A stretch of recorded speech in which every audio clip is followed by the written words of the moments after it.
10월 13일 주일 오전 일부 예배를 드리겠습니다. 438장 찬송입니다.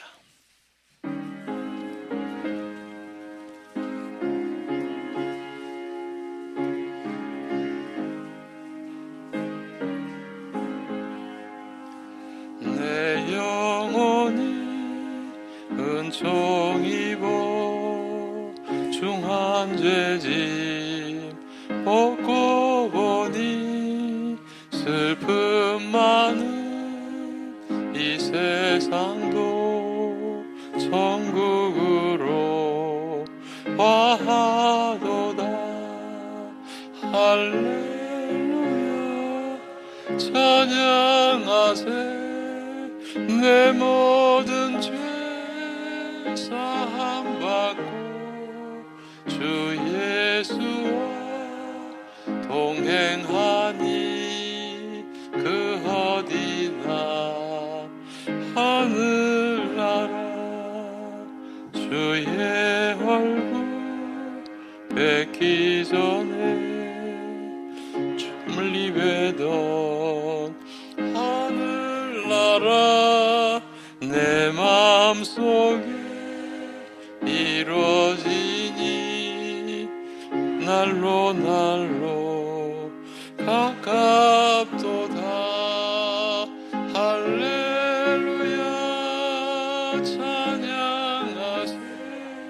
내 모든 죄 사함 받고 주 예수와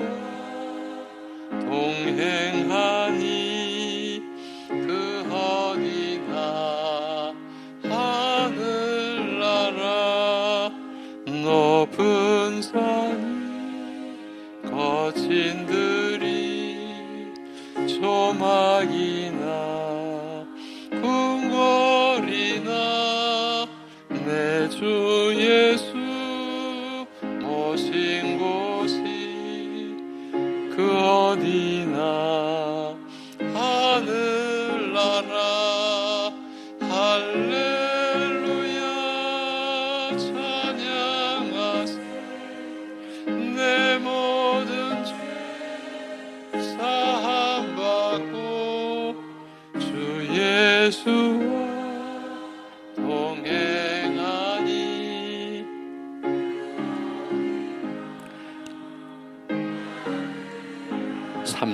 3절 높은 산이 거친 들이 조막이나 궁궐이나 내 주 예수 모신 곳이 그 어디나 하늘나라. 할렐루야 찬양하세. 내 모든 죄 사함 받고 주 예수와 동행하니 그 어디나 하늘나라. 아멘. 사도신경으로 우리 함께 신앙 고백 드리시겠습니다. 전능하사 천지를 만드신 하나님 아버지를 내가 믿사오며 그 외아들 우리 주 예수 그리스도를 믿사오니 이는 성령으로 잉태하사 동정녀 마리아에게 나시고 본디오 빌라도에게 고난을 받으사 십자가에 못 박혀 죽으시고 장사한 지 사흘 만에 죽은 자 가운데서 다시 살아나시며 하늘에 오르사 전능하신 하나님 우편에 앉아 계시다가 저리로서 산 자와 죽은 자를 심판하러 오시리라. 성령을 믿사오며 거룩한 공회와 성도가 서로 교통하는 것과 죄를 사하여 주시는 것과 몸이 다시 사는 것과 영원히 사는 것을 믿사옵나이다. 아멘.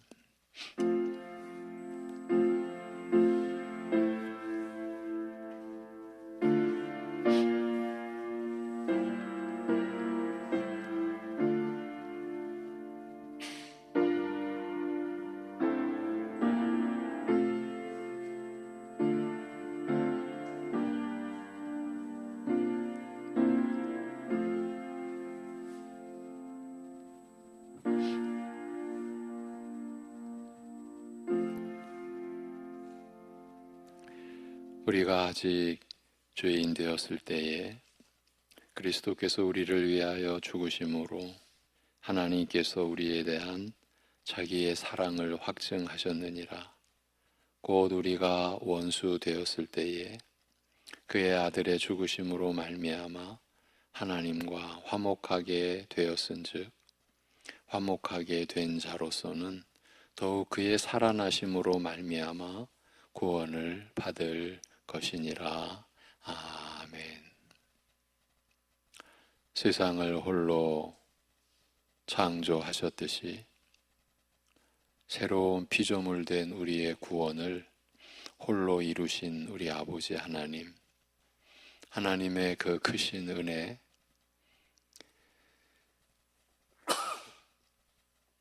그 은혜를 베풀어 주신 하나님의 그 온전하신 사랑을 오늘도 기억하며 감사함으로 하나님 앞에 경배와 찬양을 드리는 모든 심령들 주님께서 일일이 받아 주옵시고 하나님의 영으로 성령님으로 하나님께 예배할 수 있는 이 시간이요 또 모든 심령이 되게 하여 주시옵소서.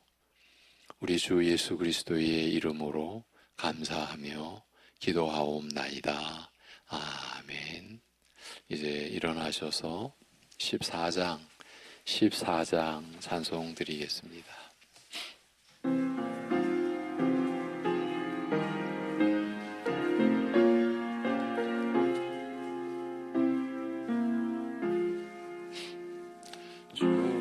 우리 하나님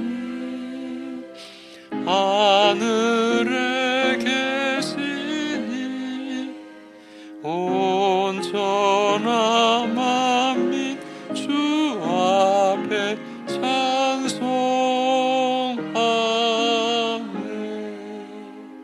이 천지 만물도 주 앞에 엎드려 그 거룩하신 이름을 늘 높이네. 주 언약하신 것 끝까지 지키니 저 하늘나라 향하여 복하리라.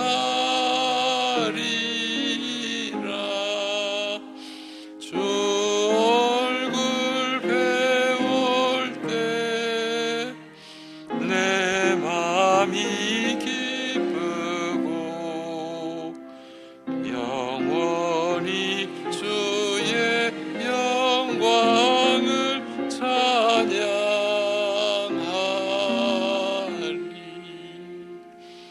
왕의 왕 되신 주 하늘에 계시니 이 세상 죄악 이기신 구주 예수 저 천군 천사들 주옹위하고서 무성도 함께 영원히 늘 섬기네.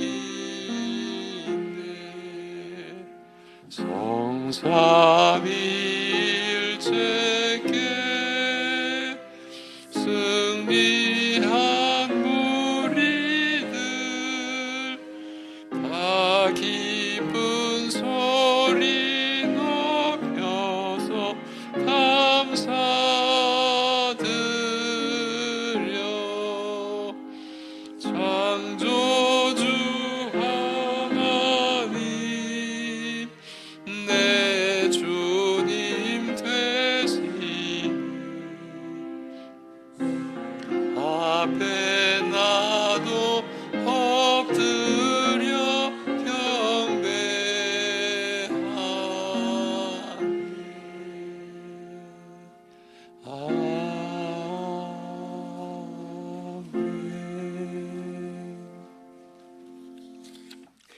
제5번 5번 교동문 시편 8편입니다. 여호와 우리 주여, 주의 이름이 온 땅에 어찌 그리 아름다운지요. 주의 대적으로 말미암아 어린 아이들과 젖먹이들의 입으로 권능을 세우시며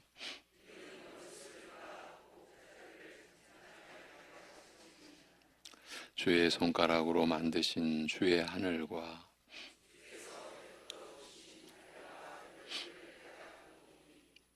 사람이 무엇이기에 주께서 그를 생각하시며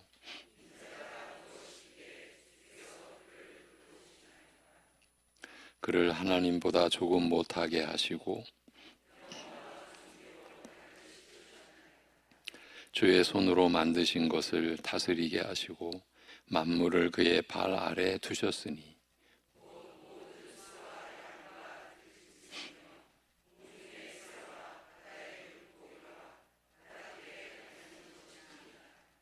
여호와 우리 주여, 주의 이름이 온 땅에 어찌 그리 아름다운지요. 아멘.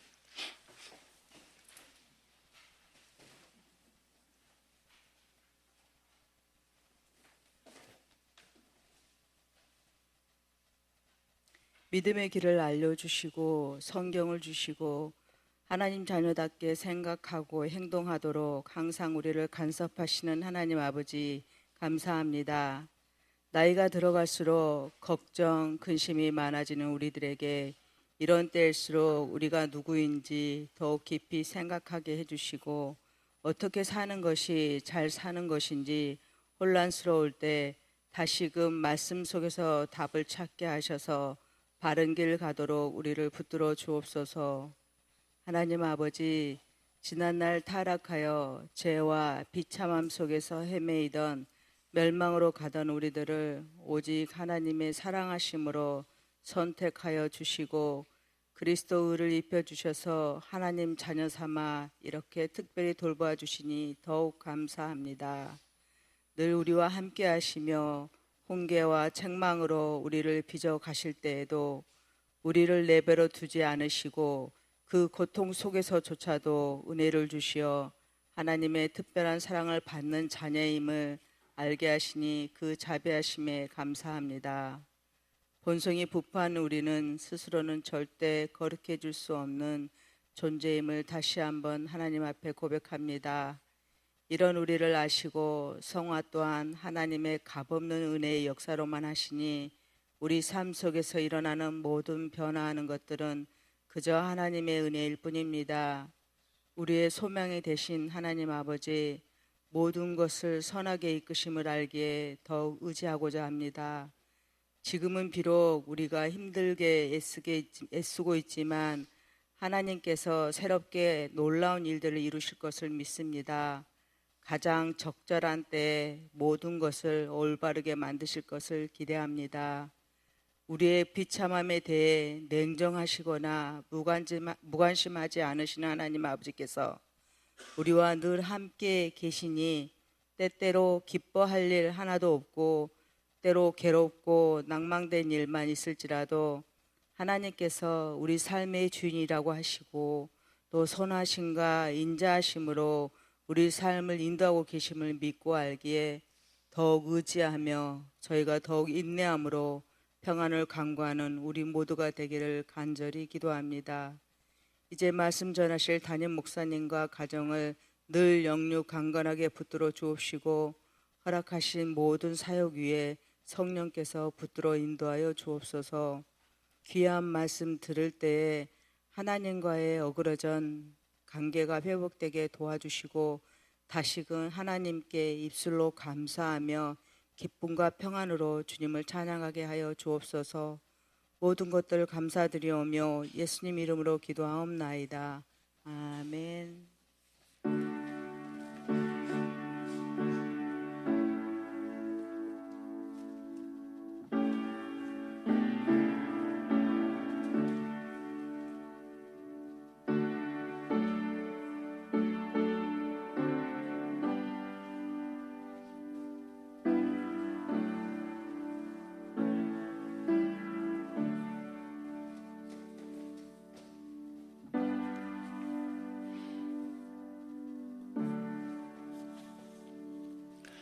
이어지는 찬송은 304장 찬송입니다.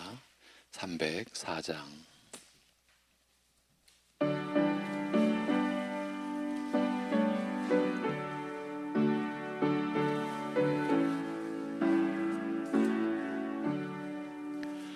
그 크신 하나님의 사랑 말로 다 영영 못하네.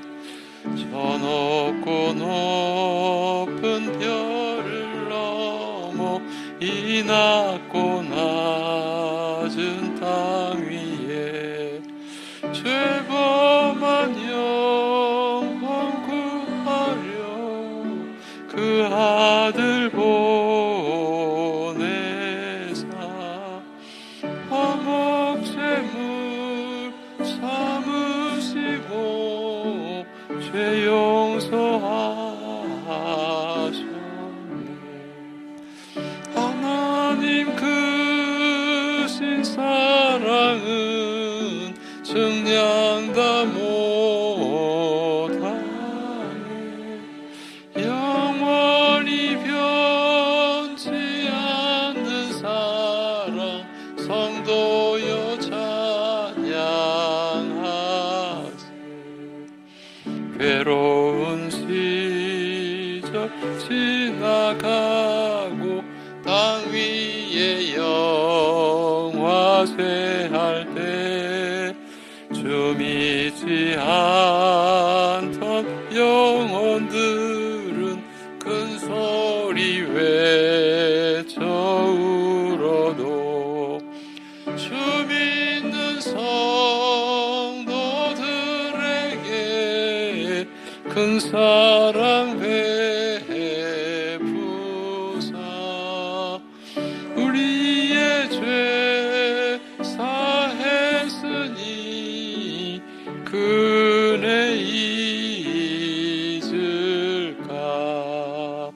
하나님 크신 사랑은 증량다 못하네. 영원히 변치 않는 사랑 성도여 찬양하세. 하늘을 두루마리 삼고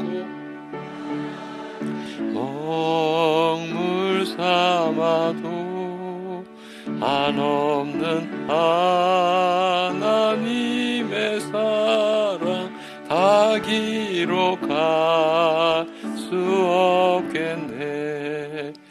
하나님의 크신 사랑 그 어찌 닿았을까.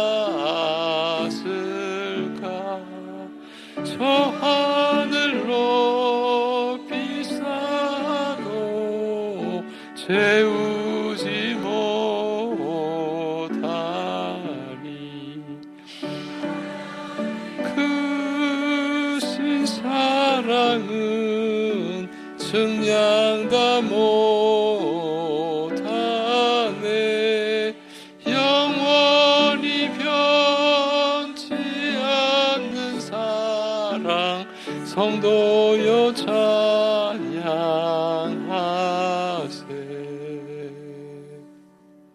아멘. 은혜와 사랑의 하나님 아버지,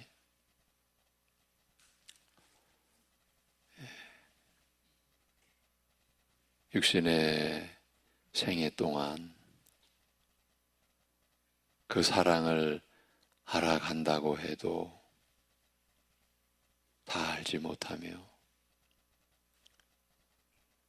우리가 더 알고자 어떤 노력과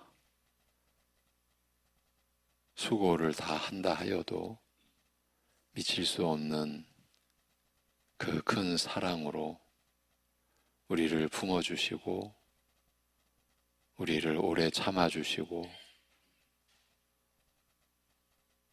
여전히 패악한 가운데서도 버리지 아니하시고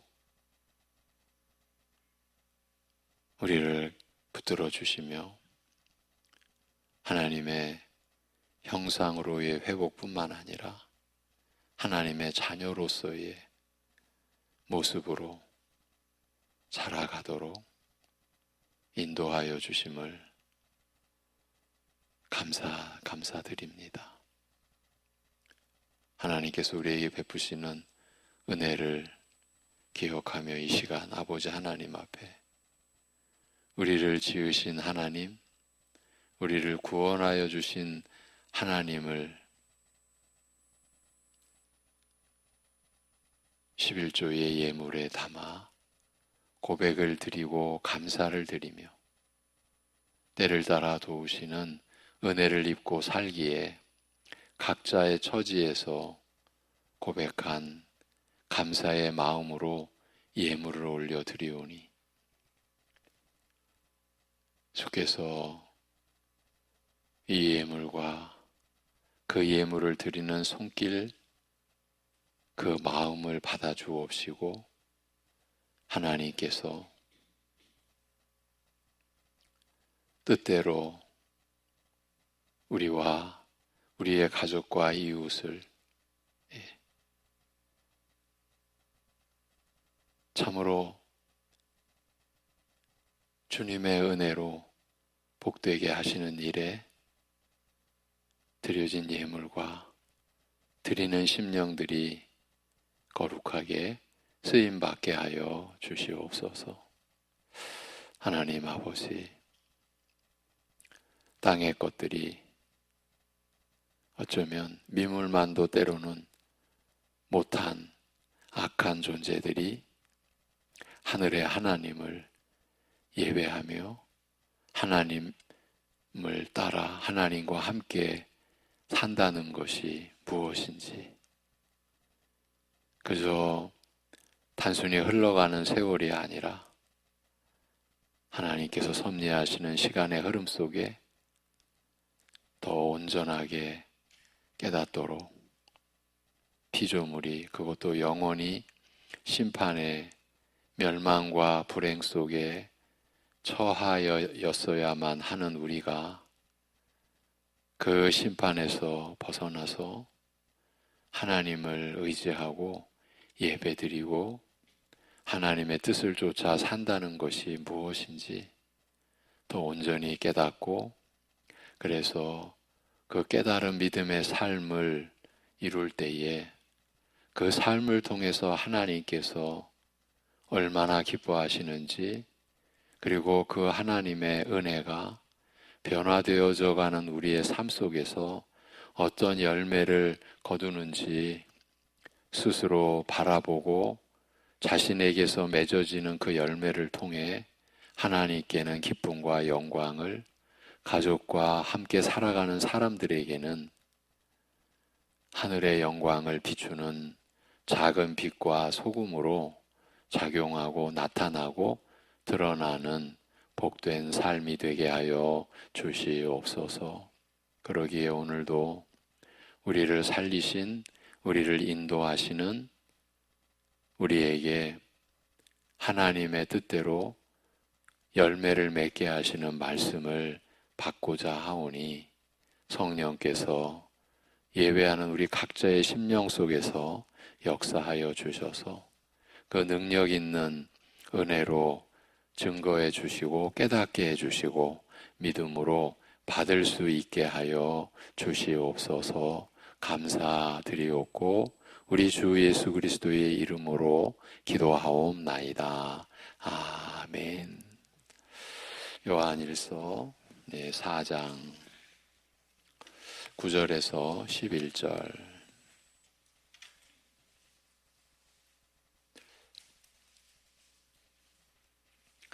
사랑의 증거, 이 제목으로 요한일서 4장 9절에서 11절이 본문입니다. 하나님의 사랑이 우리에게 이렇게 나타난 바 되었으니 하나님이 자기의 독생자를 세상에 보내심은 그로 말미암아 우리를 살리려 하심이라. 사랑은 여기 있으니 우리가 하나님을 사랑한 것이 아니요 하나님이 우리를 사랑하사 우리 죄를 속하기 위하여 화목 제물로 그 아들을 보내셨음이라. 사랑하는 자들아, 하나님이 이같이 우리를 사랑하셨은즉 우리도 서로 사랑하는 것이 마땅하도다. 아멘. 이번에 합독하시겠습니다. 하나님의 사랑이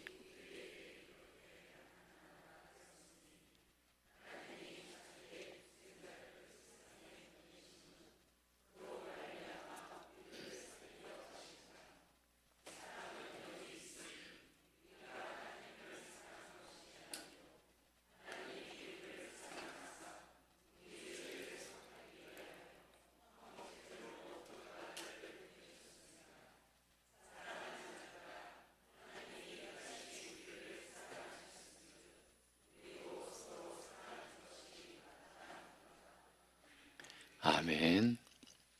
요한 사도는 특별히 사랑에 초점을 두고 우리가 진리 안에서 조화와 균형을 이룬 사랑을 반드시 나타내야 하는 자들이라는 점을 가르치고 있는 중입니다. 지난주 7절, 8절에서는 그래야 하는 첫 번째 이유를 제시하였습니다.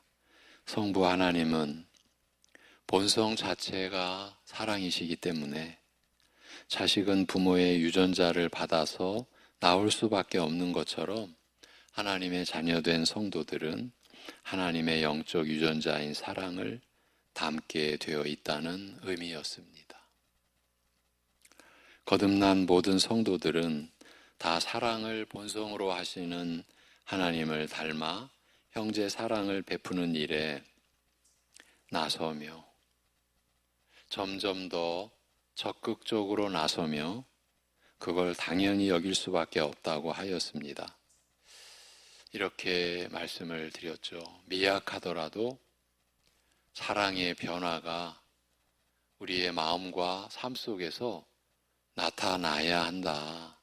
그렇지 않으면 다른 그 어떤 것을 증거로 제시해도 하나님의 자녀라는 확신에 우리가 이를 수가 없다라는 점을 말씀을 드렸죠. 미약하더라도 반드시 여러분의 삶과 무엇보다 여러분의 마음에 사랑의 변화가, 사랑의 역사가 나타나야 한다. 그 점을 지난 시간 나눴습니다. 그게 당연하다라는 거죠. 오늘 본문은 우리가 사랑해야 하는 이유를 성자 하나님과 관련해서 제시하고 있습니다. 사도는 하나님의 사랑이 우리에게 이렇게 나타난 바 되었으니라고 합니다. 8절에서 말한 대로 성부 하나님은 사랑이심이라는 증거가 이것이라는 말입니다. 하나님은 본성 자체가 사랑이시라는 증거가 이것이라는 것입니다. 그게 무엇입니까? 하나님이 자기의 독생자를 세상에 보내심은 그로 말미암아 우리를 살리려 하심이라고 요한은 답합니다. 하나님은 사랑을 가장 큰 특성으로 하는 영적 유전자를 소유하신 분이라는 증거가 독생자 예수를 이 세상에 인간으로 보내신 그 점에 있다는 것입니다. 이것이 무슨 내용인가에 대해 구체적으로 알아보기 전에 이와 비슷한 말씀이 앞선 3장 16절에서도 있었던 것을 기억해야 하겠습니다. 거기에 그가 우리를 위하여 목숨을 버리셨으니라는 말씀이 언급되어 있습니다. 비슷한 말이지만 3장에서는 우리가 해야 하는 사랑을 배울 수 있는 길이 무엇인지, 어떻게 사랑해야 하는지에 초점을 둔 말씀이었습니다. 사랑의 궁극적인 목적지는 예수님이 행하신 것을 따라하는 것이라는 의미였습니다. 바로 이어지는 말씀이 우리가 이로써 사랑을 알고 우리도 형제들을 위하여 목숨을 버리는 것이 마땅하니라고 설명하고 있는 바와 같습니다. 우리의 사랑의 변화가 나아가는 목적지가 거기라는 겁니다. 우리도 형제들을 위하여 목숨을 버리는 것, 그것을 마땅히 여기는 것, 거기까지입니다. 그런데 오늘 본문에서 독생자 예수 그리스도의 화목 제물 되심을 언급하고 계신 이유는 약간 다른 차원에서 주시는 것입니다. 즉, 왜 하나님이 사랑이시라고 말할 수 있는가? 왜 하나님은 사랑으로 정의될 만큼 특별히 사랑의 유전자를 가진 분이신가를 설명하는 것입니다. 이처럼 같은 말, 같은 사실을 언급하는 것 같아도 그 전하려는 구체적인 내용은 약간씩 초점이 다릅니다. 문맥 안에서 살펴보면 그런 의미상의 구별을 볼 수 있습니다. 어떻게 하나님이 사랑이시라고 말할 수 있는가? 그 증거가 무엇인가 하는 것입니다. 하나님은 결코 교리나 명제를 정의하는 것만으로 만족하지 않으시는 분입니다. 하나님은 사랑이시라고 할 때 그 분명한 증거를 실제로 나타내 보이셨습니다. 그 증거가 곧 예수 그리스도를 세상에 보내신 것이라고 합니다. 10절에서 더 구체적으로 말하기를 우리 죄를 위하여, 우리 죄를 속하기 위하여 화목 제물로 그 아들을 보내셨음이라고 한 것입니다. 대개 사람들은 자기 나름대로의 사랑관을 가지고 있다, 이렇게 말할 수 있죠. 대체적으로 자기가 원하는 것이나 필요한 것을 제공해 줄 때 사랑받는다고 느낍니다. 그것이 꼭 틀린 것은 아닙니다. 그러나 오늘 우리에게 하나님께서는 좀 더 깊은 차원에서 사랑을 이해할 것을 요구하고 계십니다. 진정으로 큰 사랑, 진정한 가치의 사랑은 우리가 그 필요를 알지 못할 때에 하나님이 먼저 베푸신 것에서 알아볼 수 있다는 말입니다. 우리가 그 필요를 알지 못할 때입니다. 우리에게 반드시 필요한데 우리는 그 필요를 알지를 못할 때에 하나님께서 먼저 베푸신 것에서 진정한 그 큰 사랑을 알아볼 수 있다라는 말이에요. 왜냐하면 하나님이 최고의 가치로 여기는 사랑은 죄로 죽은 자들을 살리기 위해 성자 하나님이신 예수님을 이 땅에 희생제물로 보내신 것으로 나타났기 때문입니다. 우리는 하나님의 사랑의 본성을 여기서 찾아야 합니다. 이 말은 우리가 하나님의 사랑을 어렴풋이라도 이해하기 위해서는 죄가 무엇이며 우리가 얼마나 추악한 죄인이었으며 그것을 위해 제물로 피 흘려 돌아가신 예수님의 신분과 그 존귀함이 얼마나 크신가를 이해해야 한다, 알아야 한다라는 뜻입니다. 우리가 얼마나 이러한 구조, 이러한 말씀의 구조를 우리가 나누고 또 받고 또 확인해 왔습니까? 왜 우리가 은혜를 모릅니까? 죄를 모르니까. 제가 이러한 이야기도 여러 번 드렸었죠. 나 다 죄 회개했다고. 여러분, 그 말은 우리가 할 수 없는 말이에요. 우리가 의식해서 회개한 것은, 용서를 구한 것은 지극히 우리의 죄의 한 부분에 불과해요. 우리는 오히려 알지 못하고 생각조차 미치지 못하는 가운데서 오직 하나님만이, 심판주이신 하나님만이 아시는 그 죄악을 얼마나 많이 우리가 뿌려대며 살았겠습니까? 근데 다 자기는 회개했다고? 사람을 모르는 거고 하나님을 모르는 그런 소치에, 무지의 소치에 불과한 거죠. 실제로 다 회개한다고, 다 회개하기 위하여 몸부림치는 분들도 있어요. 잘못 알 거고 누군가가 잘못 가르친 거죠. 그런 일은 있을 수가 없어요.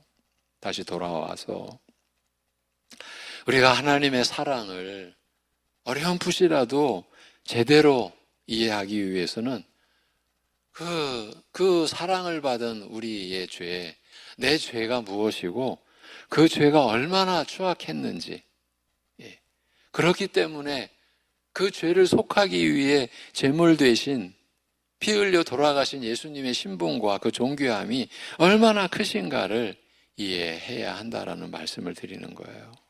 죄인인 우리를 살리려고 그 아들을 보내신 하나님의 사랑이 얼마나 놀라운 것인지를 우리는 그 가치대로 알지 못합니다. 어쩌면 신앙의 혼돈과 여러 문제는 바로 이 점으로 인한 것인지도 모릅니다.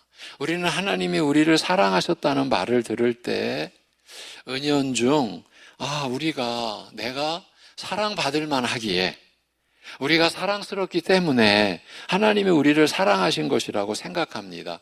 왜냐하면요, 사람들이 대개 그 수준에서만 사랑하기 때문입니다. 우리가 육신적인 사랑으로는.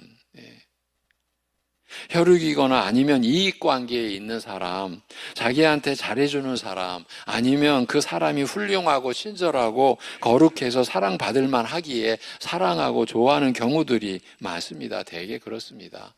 못나게 굴고 악하게 굴고 더럽고 치사하게 구는 자들은 미워해도 당연하다고 생각을 합니다. 우리가 그렇기 때문에 하나님도 그러실 것이라고 은연중 생각을 합니다. 그래서 뭔가 잘된 것처럼 보이는 사람이 있으면요, 저 사람은 얼마나 잘했으면 하나님께서 저렇게 사랑해 주시나 이런 생각을 하게 됩니다. 그렇지 않습니다. 그래서 교회 안에서도 하나님의 사랑을 비교들 하는 거예요. 외모의 모습, 어떻게 저 사람은 저렇게 잘 되지? 어떻게 하나님이 저렇게 사랑을 부어주시지? 그 얘기는 뭡니까? 왜 나에게는 그 사랑을 안 주시지? 엉뚱한 그 길을 가고 있는 거죠. 그렇지 않습니다. 그건 하나님의 사랑을 절반의 절반도 제대로 알지 못한 것입니다. 하나님은 우리를 무슨 이유를 발견하고서 사랑하신 것이 아닙니다. 그래야만 한다면 죄송하지만 사실입니다. 여기서 구원받을 사람 있겠습니까? 하나님의 사랑받을 사람 있겠습니까? 우리에게 무슨 사랑받을 만한 이유를 발견하고서 사랑하신 것이 아닙니다. 다시 말하면 우리는 하나님의 사랑을 받을 만한 이유가 전혀 없었는데도, 그럼에도 불구하고 하나님은 우리를 사랑하신 것입니다. 사도 요한은 여기서 우리에게 그 사실을 일깨워 주고 있습니다. 사도는 하나님의 사랑을 받은 우리가 죄인이었음을 상기시키고 있는 것입니다. 우리 죄를 위하여. 지난 개혁판에서는 속하기라는 이 구절이 없었어요. 그냥 우리 죄를 위하여예요. 우리 죄를 속하기 위하여 화목 제물로 그 아들을 보내셨습니다. 이 말은 우리가 죄인이었다는 사실을 올바로 알기 전까지는 하나님이 사랑이시라는 이 말씀이 결코 이해되지 않을 것이라는 뜻입니다. 우리는 죄로 말미암아 죽은 자들이었습니다. 죽을 뻔했던 자들이 아니에요. 이미 죽은 자들이었어요. 이 말은 여러 가지 다른 말로 표현될 수 있습니다. 하나님의 원수요, 대적하는 자들이라는 뜻이며, 여러분, 인간관계에서 원수라고 하는 것을 어쩌면 우리 안에 그런 원수된 관계의 고통을 겪으신 분들도 계실 수 있어요. 대적하는 관계, 사람과 사람 사이에서.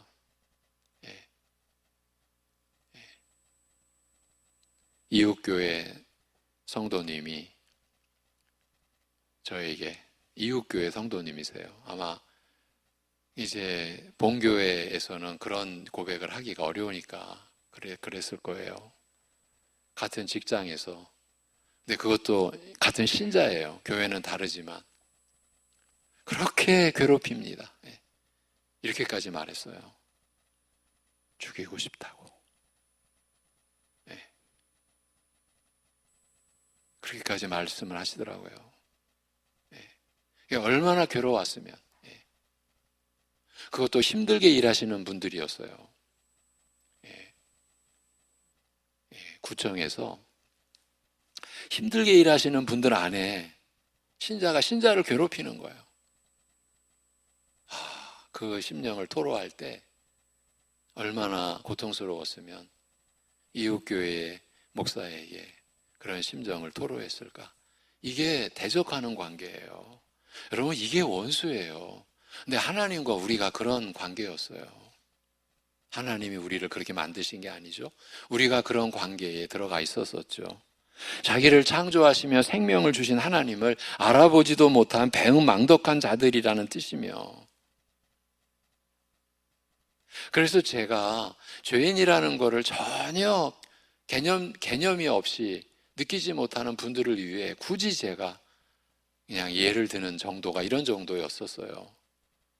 지구 반대편에, 그러니까 부모를 버리고, 당신 내 부모 아니야, 그렇게 부모를 버리고 지구 반대편에 가서 너무나 잘 사네. 그 사회에서 모범 시민상도 받고 공로상도 받고 너무 잘 살아요. 여러분에게 여쭙겠습니다. 그 사람이 잘 사는 사람입니까? 선한 사람입니까? 모범적인 시민입니까? 그 사람은 사람이 아니에요. 그런 배은망덕한 사람이 어디 있어요? 그 사람의 인생은 그 자체가 거짓이에요. 사기예요, 사기. 사람들에게 사기치고 있는 거예요. 모범 시민상을 받는 그 자리가 나 사기꾼이야, 이거 외치는 거예요. 근데 아무도 몰라요. 사람들도 모르고 본인도 몰라요. 여러분, 이게 죄의 실상이에요. 그렇게 우리가 배은망덕한 자들이라는 뜻이며, 살인자요, 폭행자 같은, 여러분, 하나님의 관점에서는요, 하나님의 율법에서는 미워하는 게 살인이에요.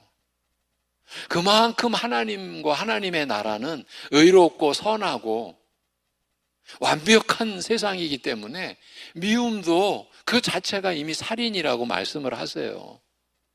여기 살인자 아닌 사람 있으세요? 살인자요, 폭행자 같은 징글징글하고 혐오스럽고 눈살 찌푸리게 하고 하는 그 냄새나는 인간들이라는 뜻이에요. 우리가 죄로 말미암아 죽은 자들이라는 이 내용이 여러 가지 다른 말로 표현할 수 있다고 할 때 이런 정도, 아니 이거 이상이죠. 우리가 죄인이라는 말은 하나님께 사랑받을 만한 조건이 아무것도 남아있지 않은 자들이라는 뜻입니다. 바울 사도가 에베소서에서 이렇게 설명한 것과 같습니다. 에베소서 2장 2절 3절인데, 그는 죄와 허물로 죽었던 너희를 살리셨도다 하고 이제 이 구절이 나오는 거예요. 에베소서 2장 2절 3절 나왔습니까? 같이 보십니다. 시작. 그때에 너희는 그 가운데서 행하여 이 세상 풍조를 따르고 공중의 권세 잡은 자를 따랐으니 곧 지금 불순종의 아들들 가운데서 역사하는 영이라. 전에는 우리도 다 그 가운데서 우리 육체의 욕심을 따라 지내며 육체와 마음에 원하는 것을 하여 다른 이들과 같이 본질상 진노의 자녀이었더니. 여러분, 이것이 우리의 모습입니다. 모습이었습니다. 우리는 사랑은커녕 진노의 불을 받으면 딱 맞는 그런 작자들이었다는 것이에요. 우리가 죄와 거짓이 좋아 마귀를 따라다니던 가망 없는 존재들이었어요. 그런 우리를 하나님이 사랑하셨습니다. 어떻게 사랑하셨습니까? 자기 독생자를 세상에 화목제물로 보내셨습니다. 이는 하나님이 독생자 예수님을 이 세상에 보내사 우리를 위한 속죄 제물이 되게 하셨다는 뜻입니다. 하나님이 독생자를 세상에 보내신 것은 우리의 죄를 그에게 담당시키기 위함이었습니다.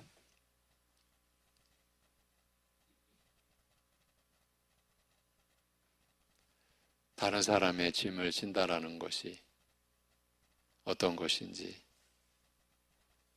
여러분 모른다라고 하실 수 없으시죠? 다른 사람의 무언가를 대신 짊어져 준다. 부모가 자식의, 때로는 자식이 부모님의, 형제가 형제의, 우리는 그러한 일화를 보면 감동을 받죠. 이게 얼마나 어려운 일이고 얼마나 큰 일인지를 알수록 그 감동은 크기 마련이죠. 그런데 하나님께서는 우리의 죄를 아들에게 담당시키셨어요. 그것을 위해서 그 아들을 세상에 보내셨어요. 하나님이 그 아들을 희생 제물로 삼으셨어요. 우리의 죄를 대신하여 드리신 제물이에요. 우리의 죄를 대신하여 드리신 그 제물 되신 그분이 지금 교회의 머리세요. 교회의 왕이세요. 그런데 우리는 교회 안에서 제가 그냥 쉽게 말할게요. 그냥 잘난 척도 잘하고 자기가 남들보다 좀 더 잘났다고 우쭐대면서 남들을 멸시하기도 하고 이게 우리의 모습이에요. 여러분 생각해 보십시오. 기가 막히죠?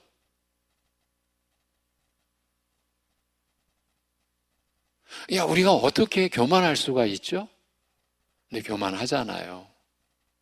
제 얘기이기도 하고 여러분의 얘기이기도 하고. 근데 놀라운 거는요.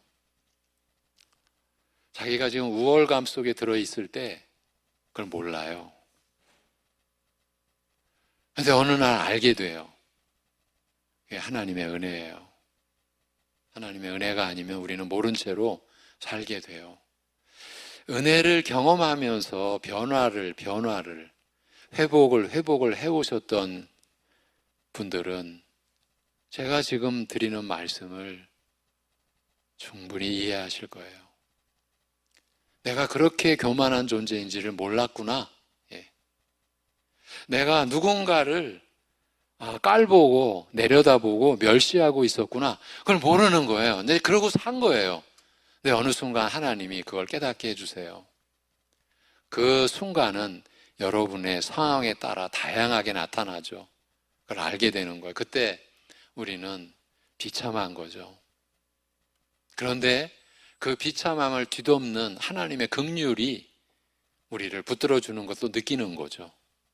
그러니까 살죠. 여러분, 우리의 죄를 대신하여 드리신 제물이에요. 그가 십자가 위에서 나의 하나님 어찌하여 나를 버리셨나이까라고 고통 중에 소리친 것은 바로 우리가 외쳐야 했던 고통의 부르짖음이었습니다. 그렇다고 우리가 어느 날인가 그런 자들임을 깨닫고 정신 차려서 하나님을 먼저 찾아뵙고 용서를 구한 것도 아닙니다. 오늘 말씀이 그 사실도 밝히고 있습니다. 사랑은 여기 있으니 우리가 하나님을 사랑한 것이 아니요 오직 하나님이 우리를 사랑하사 우리 죄를 위하여 그 아들을 화목제물로 보내셨다고 합니다. 우리가 얼마나 혐오스럽고 무서운 죄인인지조차 알지 못했고 그 사실을 부끄럽게 여겨 하나님 앞에 사죄를 구하러 나가지도 않았었습니다. 그런데도 하나님은 자기 아들을 화목제로 보내는 그 사랑을 베푸셨다는 것입니다. 이 도대체 말이 안 되는 모습입니다. 이런 죄인들을 사랑하실 수 있는 이유가 무엇입니까? 하나님의 본성적인 특성 외에 다른 이유는 아무 것에도 없습니다. 여러분, 우리 안에서 그 사랑의 증거를 찾으시려고 해서는 안 되죠.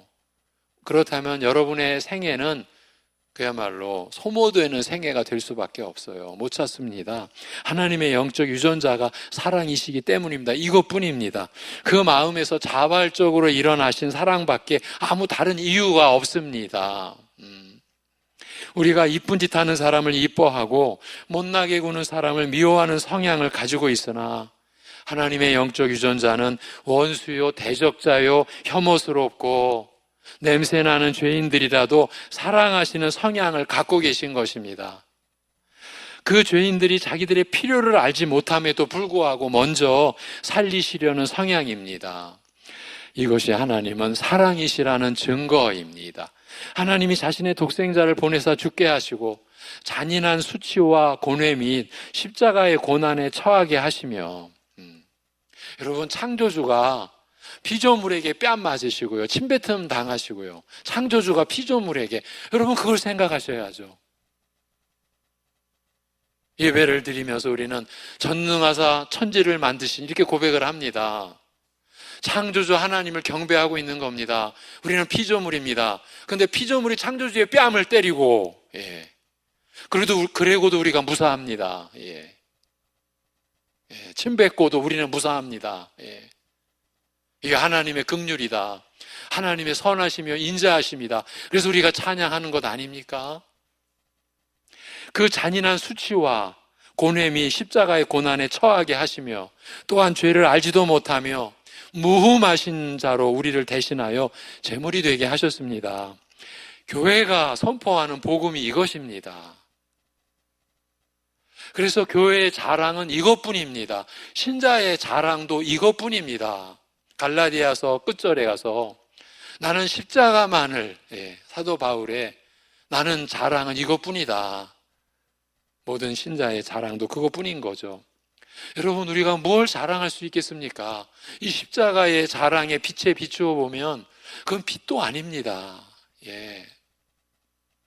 그리스도께서 우리 죄를 위하여 그렇게 화목제가 되셨습니다. 그분의 죽음을 통해 우리가 그분 안에서 하나님과 화목하게 되었습니다. 여러분, 이것을 우리가 의롭다 여김 받았다라고 하는 거예요. 그분의 죽음을 통해 우리가 그분 안에서, 그리스도 안에서 하나님과 화목하게 되었어요. 우리가 하나님께 의롭다 여김을 받게 되었어요. 우리는 예수 안에서 하나님과 화목해 되고 용서받고 사함받으며 하나가 됩니다. 그것이 사랑입니다. 하나님은 사랑이심이라는 증거가 바로 그것입니다. 이것이 사랑이고 사랑이 이루어내는 열매가 이것입니다. 우리 같은 죄인이 하나님과 화목하게 된 거예요.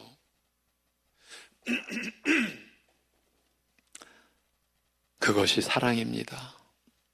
하나님은 사랑이심이라는 증거가 바로 그것입니다. 우리가 우리의 죄와 하나님의 거룩하심과 그 진노의 심판을 알지도 못했고 그 앞에 나가 빌지도 않았을 때, 다시 말하면 사랑받을 만한 이유가 하나도 없었을 때 그 독생자 예수를 이 땅에 보내사 십자가에 못 박혀 죽게 만드신 것입니다. 그래서 우리가 하나님 앞에 우리가 이렇게 했습니다라고 말할 게 하나도 없는 거예요. 없어야 되는 거예요. 우리가 먼저 하나님 앞에 뭘 드리고, 하나님 많이 좀 보상해 주세요, 많이 좀 상급 좀 내려주세요, 이런 구조가 하나님 앞과 하나님 나라에서는 있을 수가 없는 거예요. 그런데도 교회 안에 얼마나 이 거짓된 구조가, 교리가 많고 우리를 헷갈리게 만들어 버렸고 헤매게 만들었습니까? 이제 씻어야 합니다. 그 거짓된 것들을 씻어야 되고 말씀으로 우리가 온전해져 가야 합니다. 그래서 우리가 예배의 중심이 말씀인 겁니다. 강대상이 왜 여기 중앙에 있느냐? 말씀이 중심이기 때문입니다. 예전에는 양쪽에도 있었잖아요. 여러분, 우리는 하나님의 사랑을 다른 것으로나 다른 데에서 찾으려 해서는 안 되는 거죠.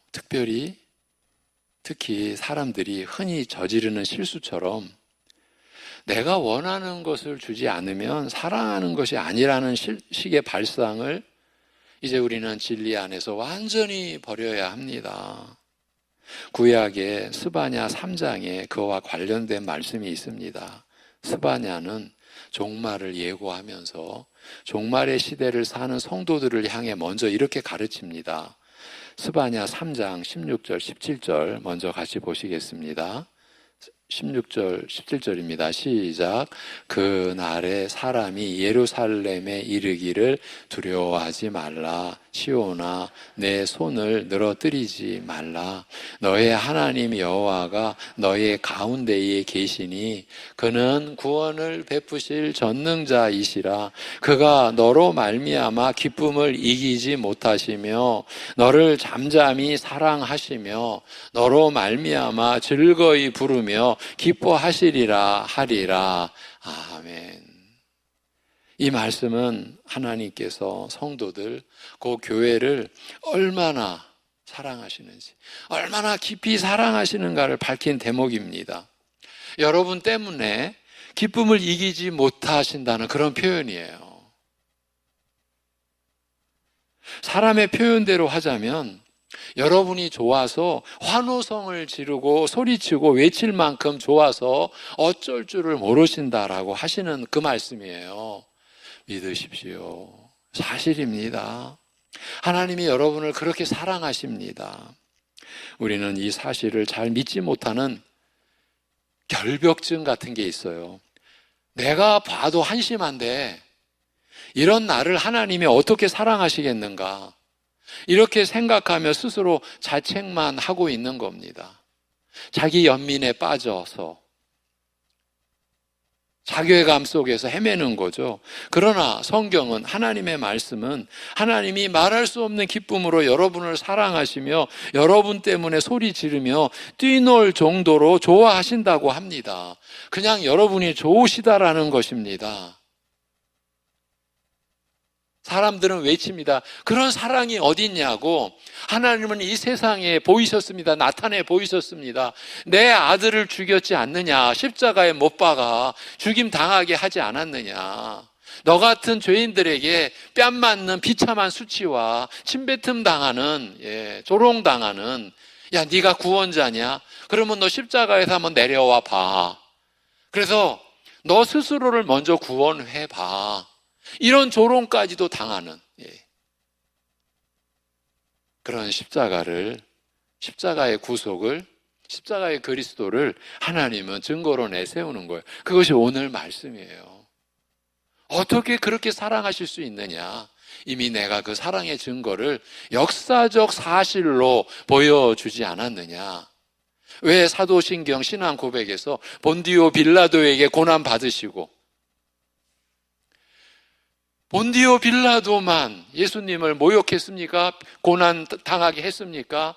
왜 본디오 빌라도의 이름이 사도신경에 나옵니까? 역사적 사실이라는 거예요. 그는 역사적 인물이에요. 그 시대의 그 지역의 통치자 왕이었어요.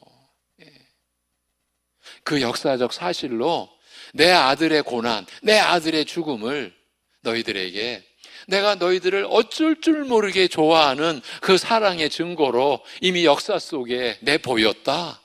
이게 하나님의 말씀이에요. 여러분, 그런데 그 사랑은 겉으로 요란하게, 그렇게 요란하게 표현되지는 않습니다. 너를 잠잠히 사랑하시며라고 합니다. 이 말은 하나님은 그의 사랑 안에서 침묵하신다는 뜻으로서 그 사랑의 표현 방식이 호들갑스럽지 않다는 것입니다. 무슨 이벤트를 화려하고 요란하게 치르는 것으로 자기 사랑을 표현하지 않으신다는 것이에요. 오히려 외적인 상황으로 보면 전능하신 하나님이 사랑하는 것으로는 믿기 힘든 모습이라고 합니다. 계속되는 18절부터의 말씀이 그 점을 가리키고 있습니다. 18절에서 20절까지입니다. 시작. 내가 절기로 말미암아 근심하는 자들을 모으리니 그들은 내게 속한 자라. 그들에게 지워진 짐이 치욕이 되었느니라. 그때에 내가 너를 괴롭게 하는 자를 다 벌하고 저는 자를 구원하며 쫓겨난 자를 모으며 온 세상에서 수욕받는 자에게 칭찬과 명성을 얻게 하리라. 내가 그때에 너희를 이끌고 그때에 너희를 모을지라. 내가 너희 목전에서 너희의 사로잡힘을 돌이킬 때에 너희에게 천하 만민 가운데서 명성과 칭찬을 얻게 하리라. 여호와의 말이니라. 아멘. 지금은 주의 백성들이 근심하고 치욕스러운 환경 가운데 있고 괴롭힘 당하고 쫓겨나며 사로잡히고 흩어져 있는 상태입니다. 우리가 아는 바대로 구약 역사의 배경 그대로 구약 이스라엘 백성들이 지금 패망하고 쫓겨가고 사로잡히고 그렇게 열방 속에 흩어져 있는 상태입니다. 그런데 하나님은 그들 가운데 계시고 그를 말할 수 없는 기쁨으로 사랑하신다고 합니다. 그의 사랑 안에서 침묵하신다, 잠잠히 사랑하신다고 합니다. 이걸 믿으십니까? 하나님이 여러분을 사랑하십니다. 믿으십시오. 사실입니다. 그럼 하나님이 우리를 사랑하신다는 증거는 구체적으로 무엇입니까? 하나님이 우리를 사랑하사 우리 죄를 속하기 위하여 화목제물로 그 아들을 보내셨음이라고 말씀하십니다.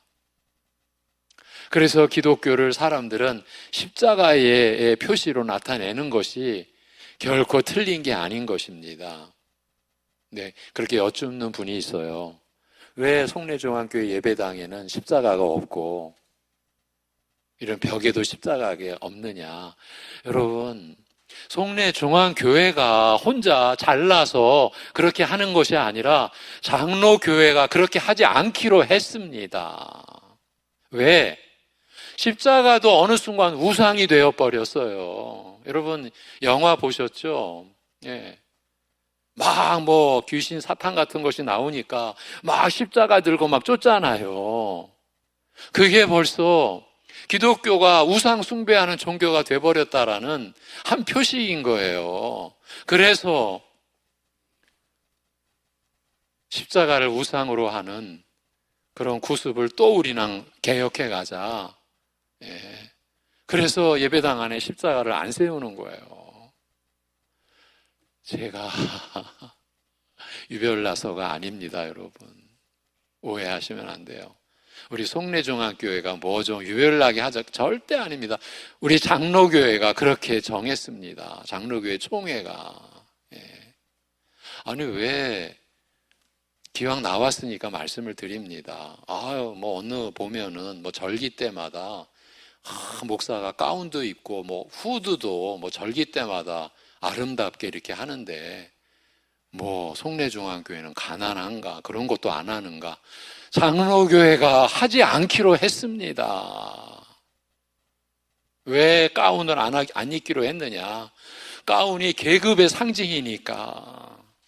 하나님 나라는 계급이 없으니까.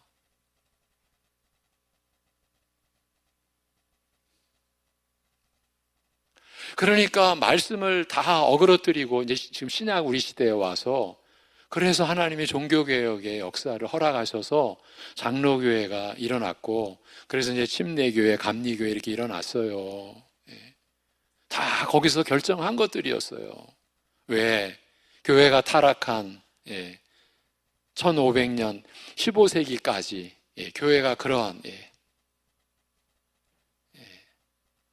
찬양대가 우리 2부 예배 찬양대가 가운을 입는 것은 복장이 다 다르니까 가운을 입는 거예요. 이게 다 말씀의 기준 삼아서 정한 거예요. 그거를 오해하시면 안 돼요. 우리 교회는 왜 이렇게 멋이 없어? 아름다움을 추구하면 안 되나? 그게 아니라 목사가 가운을 입고 나설 때 이미 여러분과 목사를 구별시켜 버린 거예요. 그래서 우리 장로교회에서는 평신도라는 말이 원래 없었어요. 근데 지금 다 또 쓰고 있잖아요. 이런 것들이 다 말씀이 어긋난다. 사랑의 증거도 십자가 뿐이에요. 그리스도 뿐이라고요.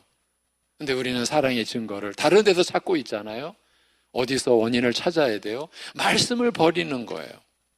신앙은 말씀을 버리면 남는 게 아무것도 없어요. 내가 믿는 바가 말씀으로 믿는 것이어야 된다. 말씀에 근거한 것이어야 된다. 끝까지 추적해 가야 돼요. 내가 믿는 바가 말씀이 있어야 돼요. 말씀으로 믿어야 돼요. 그렇지 않으면 우리가 우상을 숭배하면서 하나님을 예배 드릴 수 있는 거죠. 지금 우리는 하나님의 그 사랑의 증거를 그 사실 외에, 아들을 보내신 그 사실 외에 다른 것에서 하나님의 사랑을 확인하려는 경향이 많다. 이 부분을 보고 있는 거죠. 그러나 성경은 한결같이 예수님의 십자가 사건에서 하나님의 사랑을 확인할 것을 요구하고 있습니다. 우리가 아직 죄인 되었을 때에, 우리가 하나님의 원수 되었을 때, 우리가 우리 죄를 깨닫거나 그 앞에 사죄하러 나아가기 훨씬 이전에 하나님은 우리 죄를 사하시려 그 아들을 십자가에 못 박게 하시려고 이 땅에 보내셨다는 것입니다. 여기에 하나님의 영적 유전자의 특성이 있습니다. 우리가 그 사랑을 받았습니다. 사도는 우리가 마땅히 사랑해야 하는 이유가 여기에 있다고 가르치고 있습니다. 우리는 성부 하나님의 사랑이라는 영적 유전자를 갖고 거듭난 자들, 다시 태어난 자들이며 하나님은 독생자를 이 세상에 보내심으로써 자기의 사랑을 증거하셨다는 것입니다. 성자 하나님이 그 증거라는 것입니다. 우리가 섬기는 하나님이 그와 같이 참된 사랑을 본성으로 갖고 계시고 또 전체 인생을 그 사랑을 위해 들이셨으므로 우리 또한 그렇게 함이 마땅하다는 것이에요. 이제 우리 인생은 하나님께 받은 그 사랑을 세상에 베푸는 것에 초점을 맞춰야 한다는 것이에요. 오늘날 교인들은 무언가를 더 받아야 하겠다라는 욕심으로 이 사랑 베풀 기회를 잃어버리고 있습니다. 그래야 한다는 생각도 못하고 있는 실정입니다. 신앙의 모든 초점이 이 사랑을 베푸는 데 있지 않고 무언가를 더 끌어모으는 데 있습니다. 아닙니다. 이 사랑을 베푸는 것이 목적이자 최고의 신앙 생활입니다. 그것이 가장 큰 행복이며 성공한 인생입니다. 사도는 주님과의 사귐을 깊이 가지는 신자들은, 성도들은 마땅히 그런 모습을 가져야 한다라는 의미에서 이렇게 얘기하고 있습니다. 성부 성자 하나님이 그와 같은 사랑의 본질이시기 때문에 그 사랑을 받은 자로서 그 사랑을 닮은 사랑을 하는 것이 최고라는 것입니다. 우리 아버지가 자랑스럽게 생각하시는 필생의 업적이 바로 사랑인데 그 자녀된 우리가 어찌 그걸 모른 채 할 수 있겠습니까? 더 이상 우리 속지 말고, 여러분, 우리 대접받는 거에 그렇게 마음 쓰지 말고 대접하고 섬기고 사랑하고, 더 이상 속지 마시고, 참된 신앙, 하나님 앞에서의 성공한 인생이 바로 여기에 있음을 굳게 믿고 하나님이 최고의 인생으로 여기시는 그 사랑 베푸는 일을 위해 힘쓰고, 여러분, 사랑 베푸는 거를 다른 말로 하면은 그냥 섬기는 거예요. 그거를 위해 힘쓰고 기도하는 교회가 되어야 하겠습니다. 여러분, 그러기 위해서는요, 가정이 출발점이 되셔야 합니다. 여러분의 가정에서 그렇게들 하고 계시죠? 기도하고 계시죠? 노력하고 계시죠? 아름다운 겁니다. 그게 신자의 길입니다. 가정에서 출발이 되셔야 돼요. 그리고 교회에서 이러한 사랑의 진리를 공급받고 양식받고 여러분이 살아가시는 사회 속에서, 이웃과의 관계 속에서, 일터에서, 학교에서, 군대 안에서, 자라가는 곳에서 우리 신자들은 사랑을 공급하는 거예요. 베푸는 거예요. 내 안에 그리스도의 사랑이, 하나님의 사랑이, 성령께서 역사해 주시는 사랑이 우리 안에 있으니까 하나님께서 우리를 그렇게 바라보고 계신다는 사실을 다 기억하시기를 바랍니다. 기도하겠습니다. 하나님 아버지, 감사합니다. 우리에게 우리가 들어야 할, 우리가 받아야 할, 우리를 그야말로 생명을 주시는, 그리고 그 생명을 풍요롭게 하는 그 말씀 오늘도 우리에게 허락하여 주셔서 감사합니다. 이것이 사람의 얘기가 아니라는 것을, 사람의 말로 받지 않고 하나님의 말씀으로 받을 수 있는 역사가 일어나게 하여 주시옵소서. 그렇게 사랑하고 섬기며 살려고 하는 성도들에게는 격려, 위로가 되는 말씀이 되게 하여 주옵시고, 아직 사랑의 그 이치에 대해서, 하나님이 우리를 사랑하신 그 사랑의 내용에 대해서 마음과 생각이 미치지 못한 우리 가족들에게는 그 마음이 열리는, 그 말씀의 문이 열리는 그러한 선한 기회가 되게 하여 주시옵소서. 아버지 하나님, 많은 어려움이 우리 가족들 안에, 우리 교회 안에도 있습니다.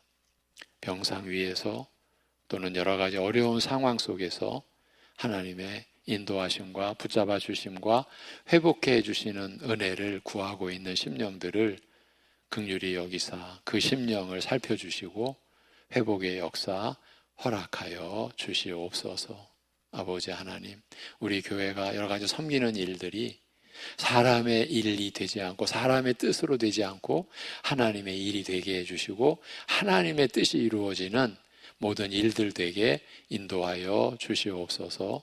하나님께서 사랑하시는 우리 모든 성도들의 가정의 형편을 살펴주시고 하나님의 사랑으로 일어서는 변화되어져 가는 열매를 맺는 가정들로 하나님이 삼아주시고 인도하여 주시옵소서.